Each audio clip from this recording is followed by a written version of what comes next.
supporting the Syrian government. In the flashpoint city of Aleppo, mop-up operations are underway in the districts of Al-Izaa, Shaqif and Bab al-Hadid. Government forces have seized large amounts of weapons and ammunition in Aleppo. In the capital Damascus, heavy clashes continue in the city's east. A Syrian helicopter crashed in Qabul neighborhood earlier on Monday. The so-called Free Syrian Army claims to have shot down the chopper. Damascus hasn't yet commented on what caused the crash. It only says the crew are safe.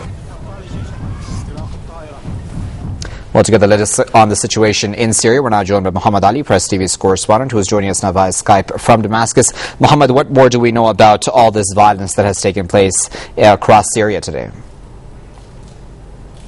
It's actually, if I may start in the capital of Damascus, there are some confrontations and chasing operations still ongoing as we speak in Damascus countryside, particularly, mainly in Ain Terma area in Damascus and also Raya in Damascus countryside. Some parts of Dobar and Qaboon areas there in Damascus countryside, yes, are still witnessing chasing operations. The Syrian army is still chasing on men over there, and some clashes were reported. This is actually in Damascus and its countryside. Of course, there is the chopper, the helicopter that was shot down by, of course, the foreign-backed armed groups naming themselves as the Free Syrian Army. This is what we know up till the moment. We still don't know the type of weapon 100%. We're not 100% sure about the type of weapon that led to the crash of this, of course, helicopter. But what we know is that this, of course, affirms that those foreign-backed armed men are getting more developed weapons from, of course, the countries that are supporting them. And, of course, we know who they are, particularly some regional countries who stated that, like Saudi Arabia and Qatar. We have the U.S. and also Turkey. If I have time, actually, a lot of developments also in the city of Aleppo, where we have heard that there are fierce clashes that, of course, have taken place in Al-Bab al-Hadid area. Also, the Syrian army cleared Al-Izaa. This is the latest neighborhood, of course, cleared from armed men in Aleppo. The Syrian army also stormed on groups' hideouts in Al-Inzarat neighborhood in Aleppo and confiscated actually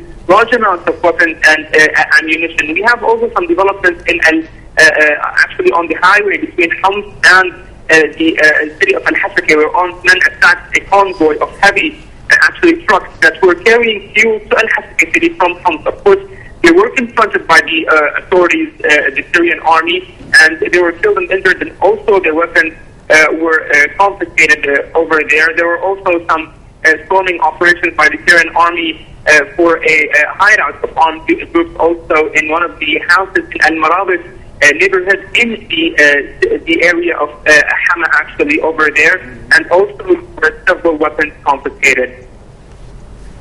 All right, Mohammed, thanks a lot for that. That was Muhammad Ali, Press TV live from Damascus.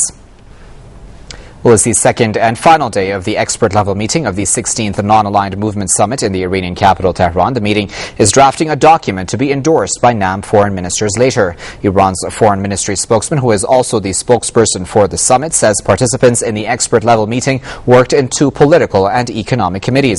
Ramin Mehmanpara says the experts will have a final meeting in a few hours. It'll be followed by a meeting of foreign ministers on Tuesday. NAM foreign ministers are right now arriving in Tehran, and the summit of the heads of state is slated for Thursday. Meanwhile, the Russian President Vladimir Putin has sent an envoy carrying his message to the Tehran summit. The envoy represents Russia as a special guest. The Arab League Secretary General Nabil al-Arabi will also be present.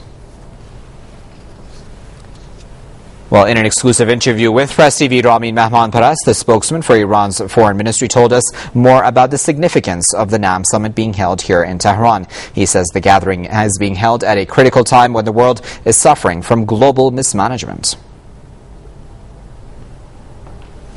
The summit is being held in Tehran, and at a time when Western countries are facing major financial and social crises, and this indicates that the sort of global management is suffering from weaknesses and deficiencies, and there's a need for new innovations and initiatives in order to